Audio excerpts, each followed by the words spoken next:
Nah, oke, kita bisa lanjut lagi on the track. Nah, setelah itu kemudian muncullah penelitian yang apa namanya sedikit baru gitu ya, yang Helen Bouvier dari Prancis.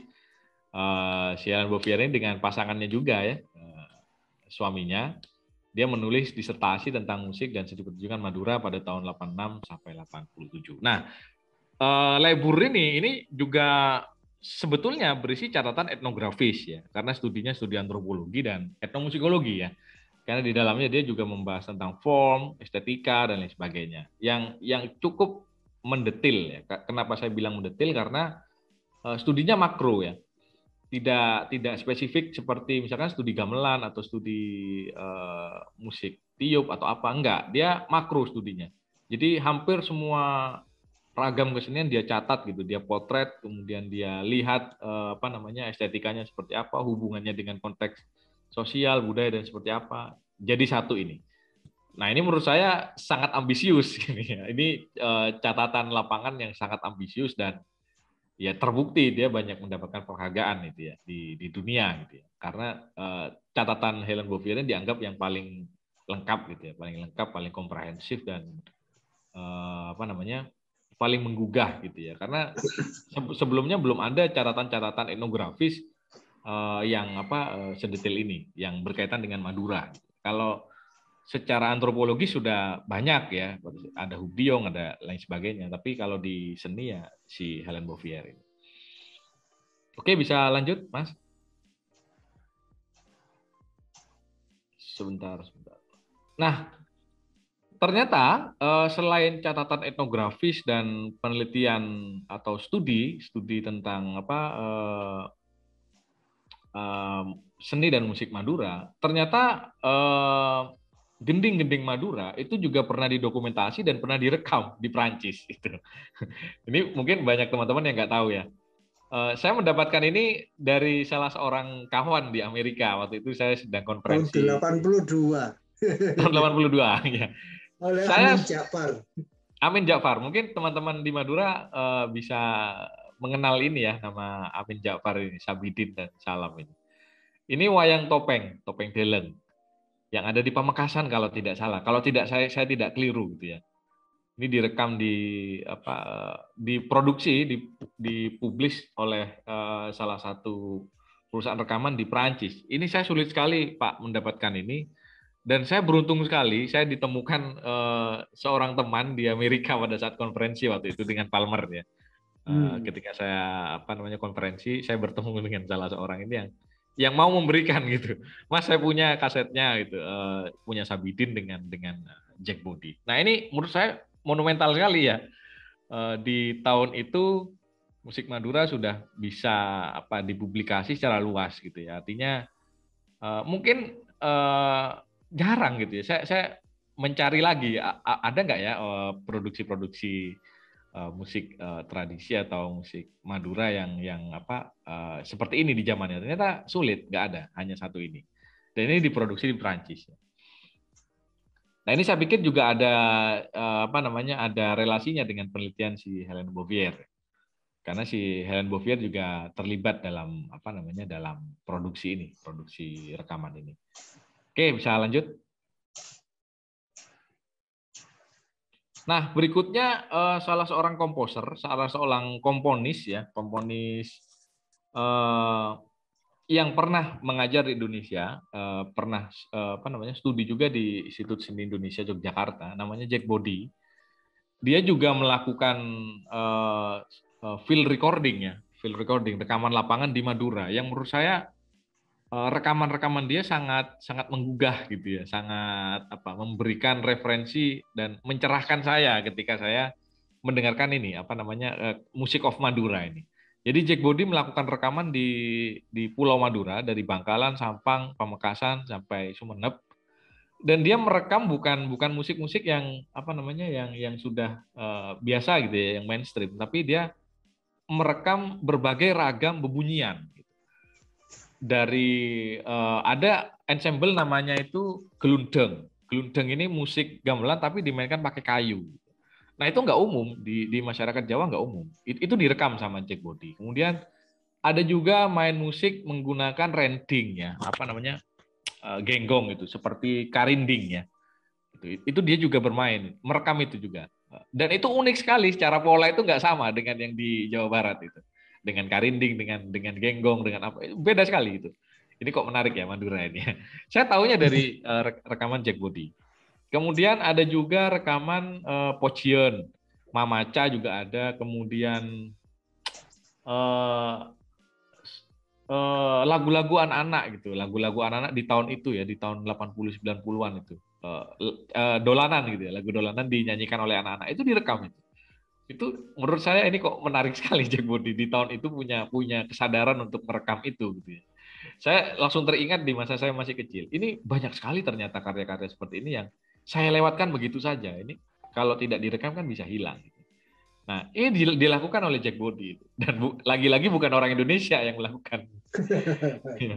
Terus ada lagi salah satu musik yang menurut saya unik itu musik yang sangat kosmopolit sekali dan apa namanya ya, secara bentuk itu menunjukkan akulturasi ya, hubungan yang kompleks ya.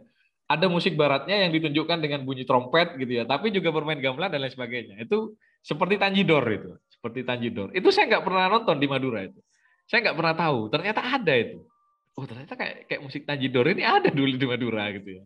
Saya nggak tahu. Saya tahunya dari rekaman Jack Body ini. Nah ini yang apa, bagi saya sangat menginspirasi ya. Kerja-kerja dokumentasi, kerja-kerja rekaman ini sangat penting bagi apa namanya, bagi transmisi pengetahuan. Nah, Jack Body juga menuliskan catatan lapangan dia, catatan etnografis dia di Jurnal Balungan ya. Jurnal Balungan ini juga jurnal Amerika, Pak. Ya, punyanya Jody Diamond. Kalau nggak salah editornya Jody Diamond. Apa ini studinya tentang musik-musik tradisi Indonesia. Jadi sangat Indonesianis sekali. Jadi kalau Bapak pengen apa mencari data-data yang menarik itu ada di Jurnal Balungan punyanya Jody Diamond. Nanti barangkali bisa kontak langsung di Amerika, Pak. Iya, iya. Oke. Oh, bisa lanjut, Mas. Nah, kemudian dokumentasi seni kira-kira fungsinya apa sih di masa depan gitu kan? Pertanyaan kita begitu kan. Seringkali kita ngapain sih melakukan perekaman, melakukan pencatatan itu fungsinya apa? Yang pertama tentu saja dokumentasi ini adalah sumber pengetahuan gitu ya. Kita nggak mungkin bisa mentransmisikan pengetahuan, kemudian mentransformasikan nilai-nilai adat istiadat dan lain sebagainya tanpa ada pengetahuan yang kita rekam, kita catat gitu. Nah, selama ini yang dilakukan oleh masyarakat tradisi adalah oral gitu, oral tradition. Dan kita bisa melihat ya apa namanya, konteks kehidupan di zaman dulu dengan sekarang gitu. Oral tradition di zaman dulu mungkin masih efektif gitu ya, masih baik ketika ada peran langgar, ada peran musola, ada banyak tokoh-tokoh masyarakat yang berpengaruh dan apa, ada ruang-ruang yang secara pendidikan itu bisa menunjang gitu ya. Tapi di era sekarang kita hampir nggak ada itu. Di zaman sekarang di tempat saya peran langgar juga sudah tidak seperti dulu gitu ya. Tokoh-tokoh masyarakat yang punya pengaruh juga. Ya barangkali hanya ada pondok pesantren ya yang menjadi basis ini, tapi kan itu sudah sangat jarang sekali. Jadi menurut saya oral tradition ya baik, tapi ada baiknya juga kita juga melakukan pencatatan gitu, untuk apa namanya, menjadi penunjang gitu di zaman yang sekarang ya, yang serba digital. Kan aneh sekali di era digital ini kalau kita tidak ikut apa mempergunakan ya apa namanya, menjadi user yang baik gitu ya, yang bisa memaksimalkan gitu kan, harusnya seperti itu. Gitu. Oke oral tradition, tapi kita jangan sampai lupa dengan teknologi. Teknologi ini juga akan menunjang apa namanya, kepentingan pendidikan dan transformasi keilmuan di zaman sekarang. Itu yang pertama. Jadi dokumentasi itu menurut saya fungsi di masa depan adalah sumber pengetahuan. Karena walaupun itu tradisi, walaupun itu budaya di masa lalu gitu ya, saya kok yakin gitu ada banyak nilai-nilai yang penting gitu, yang bisa menjadi apa namanya, pedoman ya dalam hidup kita di masa depan. Kemudian yang kedua, sebagai pemetaan, kita menjadi tahu gitu, menjadi memiliki peta tentang ini. Saya tulis pemetaan seni, tapi sebetulnya bisa diangkat lebih luas ya, pemetaan budaya. Kemudian pemahaman atas sejarah. Jadi kita bisa memahami dinamika-dinamika dari tahun ke tahun secara kronik gitu ya. Kemudian memahami juga karakter-karakternya, memahami juga tentang kompleksitasnya dan persinggungannya di mana. Jadi kita jadi tahu gitu, tentang sesuatu hal tentang budaya dan seni itu sendiri. Kemudian yang ketiga adalah perlindungan kebudayaan. Nah, ini senada ya dengan Undang-Undang Pemajuan Kebudayaan. Jadi upaya dokumentasi adalah upaya untuk melakukan perlindungan terhadap kebudayaan. Gitu. Jadi nggak bisa kita mengabaikan itu ya. Dokumentasi ini sangat penting, nggak bisa kita abaikan untuk mencapai perlindungan kebudayaan ini. Kemudian yang keempat, ini saya kutip dari Prof. Ahimsa, kebudayaan atau seni tradisi itu adalah jati diri, gitu. Jati diri suatu masyarakat dan komunitas. Gitu. Nah, ini kan bisa kita rasakan ya ketika misalkan ya di beberapa tahun yang lalu ketika reog diklaim misalkan ya, kita marah gitu. Itu kan seolah-olah ada sesuatu yang kita curi gitu loh. Jadi seni dan kebudayaan ini sebetulnya adalah jati diri. Gitu. Nah, bagaimana kita bisa mengakui kita Indonesia gitu. Saya Madura, saya Jawa, saya Sunda. Kalau kita nggak paham gitu dengan apa yang kita punya. Nah, saya pikir upaya dokumentasi. Iya, nggak punya belangkon, nggak punya baju. Betul.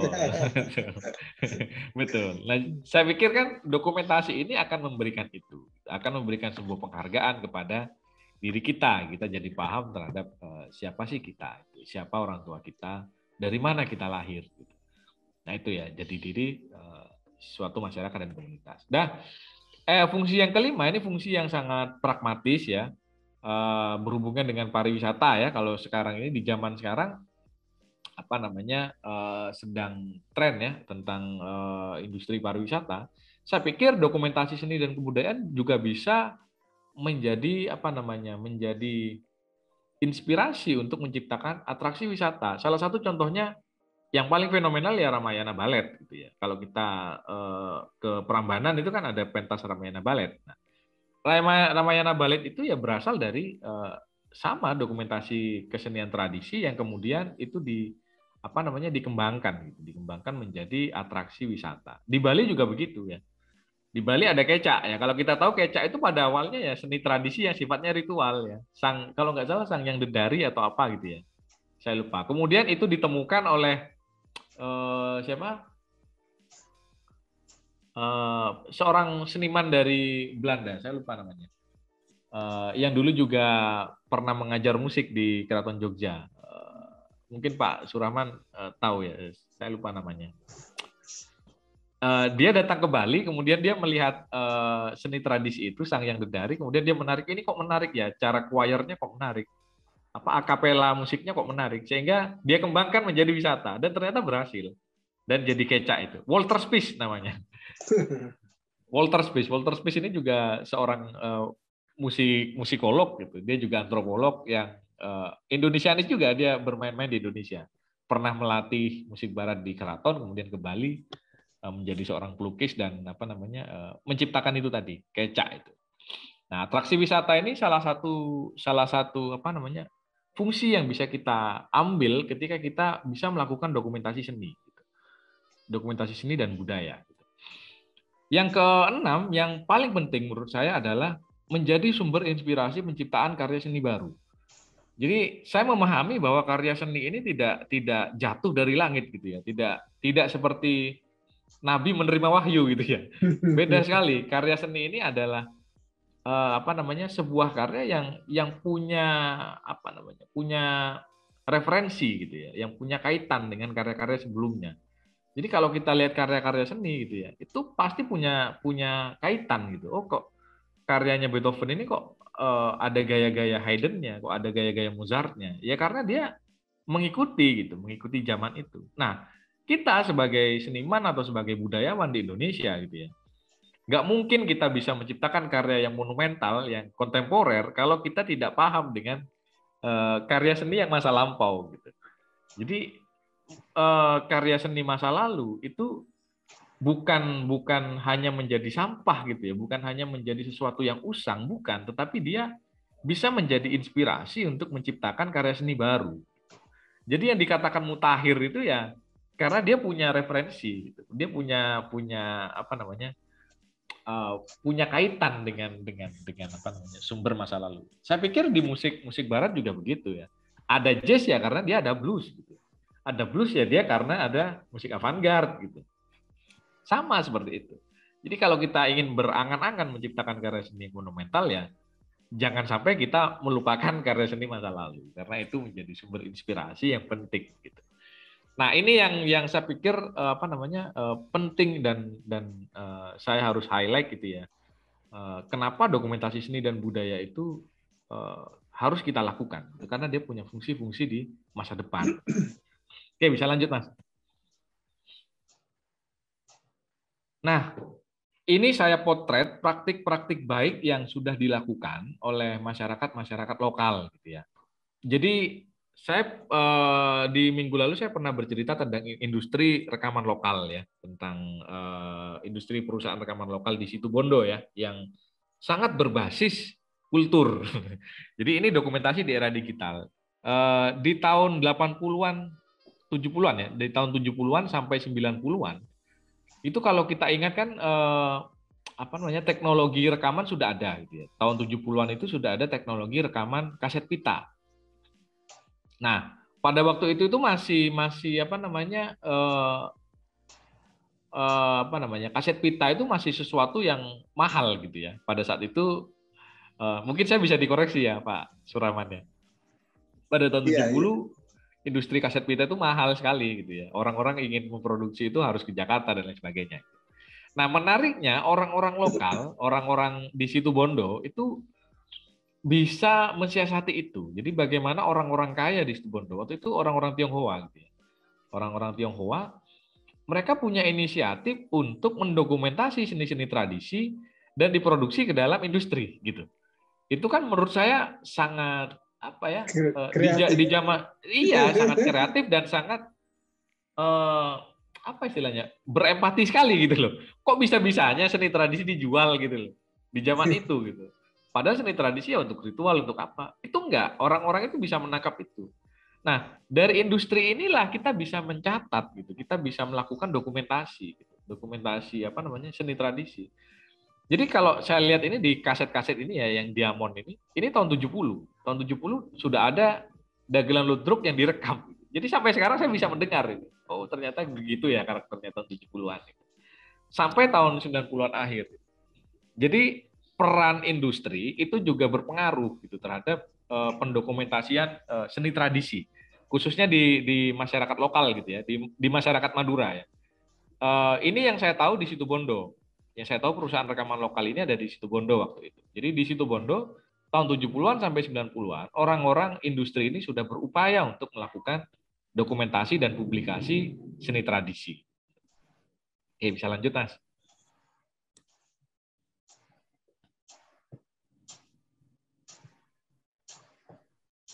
Nah, ini tahun-tahun berikutnya. Jadi tahun 90-an, ini tahun 2000-an akhir ya. Ini saya ambil foto ketika saya penelitian Dangdut Madura tahun 2016, 15-16. Ini bisa dilihat, Pak ya. Yang ada di apa berjejer di atas ini bukan film Hollywood ini, bukan film Avenger, tapi ketoprak ini, ludruk, lawak ini kan menarik ini. Iya. Jadi secara penataan, secara desain, secara apa, masyarakat lokal sebetulnya punya apa? Punya dorongan untuk apa ya? Untuk mendokumentasi, untuk melestarikan seni. Ini bisa dilihat. Ini saya potret di salah satu pasar yang terbesar di Situbondo namanya Pasar Mimbaan. Pasar Mimbaan ini pusat apa ya bisa dikatakan ya pusat perbelanjaan yang paling pusat gitu ya di Situbondo.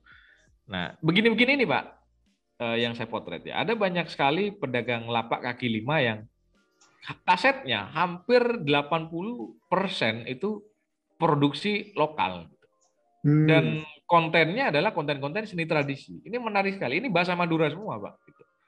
Kalaupun ada lagu dangdut, dangdutnya dangdut Madura gitu. Bukan dangdut nasional bukan.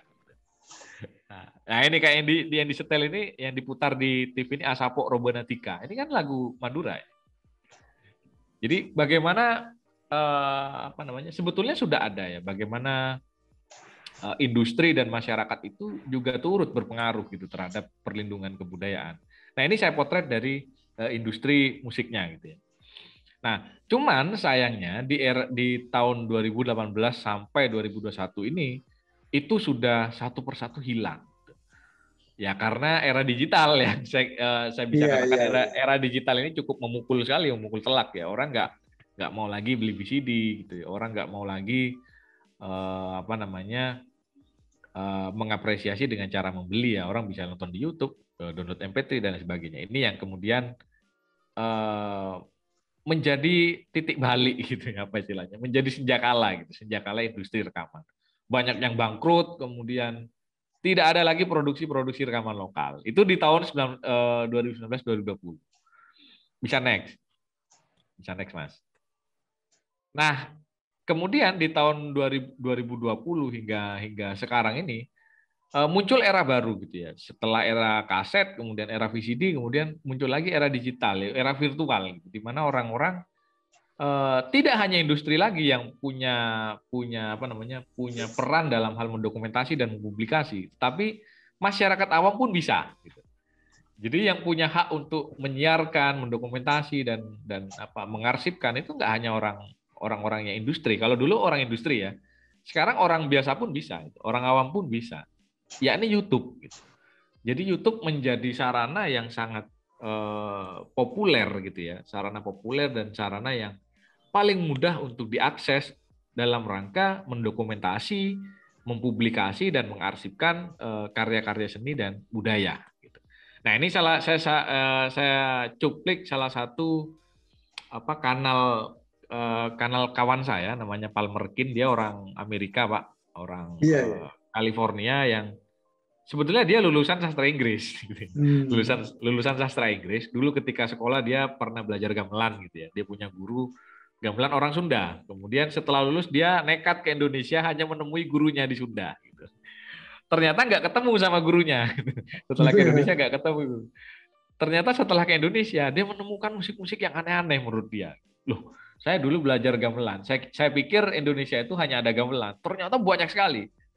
Nah dari sanalah dia punya keinginan untuk merekam atau mempublikasi dan mendokumentasi seni-seni di Indonesia, di Nusantara gitu ya. Namanya Palmer Kin ini. Dia hampir sudah berapa tahun ya? Hampir 10 tahunan dia berkeliling ke Indonesia dari Sumatera, Jawa, Bali, Nusa Tenggara, Kalimantan, Sulawesi. Kita bisa lihat di kanal YouTube-nya dan di website-nya Aural Archipelago itu banyak sekali. Dan saya pernah menemani dia ketika dia merekam musik Madura di Tapal Kuda. Gitu. Saya bersama dia gitu. Jadi Palmer ini bagus sekali secara metode untuk merekamnya. Jadi dia mendekati apa namanya tokoh-tokoh lokal gitu. Misalkan kalau di Madura dia mendekati siapa gitu. Kalau di Tapal Kuda dia datang ke saya gitu, ke Nusa Tenggara dia kemana gitu. Untuk apa namanya menggali khasanah musik-musik lokal. Jadi ini menurut saya perlu dicontoh gitu ya. Ini praktik baik yang menurut saya perlu kita contoh gitu, perlu kita lakukan karena masa orang Barat aja bisa, kita yang mengenal masa nggak bisa gitu.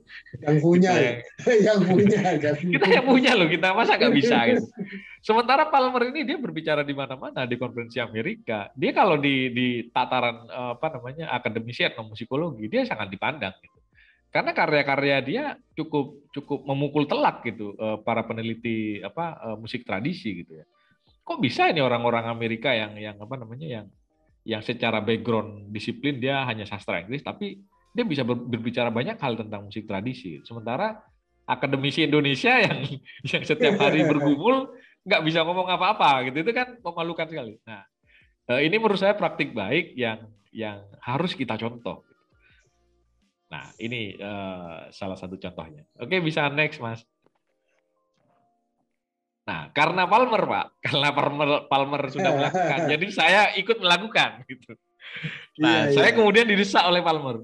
Kamu ini orang Madura gitu. kamu sangat memahami tentang Madura dan kamu punya akses yang bagus tentang dengan seniman-seniman Madura. Jadi ibaratnya saya punya modal sosial, saya punya modal kultur gitu. Tapi kenapa saya nggak melakukan? Akhirnya saya bersama rekan-rekan di Situbondo ya dan di Jember, saya membuat satu proyek ya namanya Maduri Sounds, Tabuan Maduri Sounds.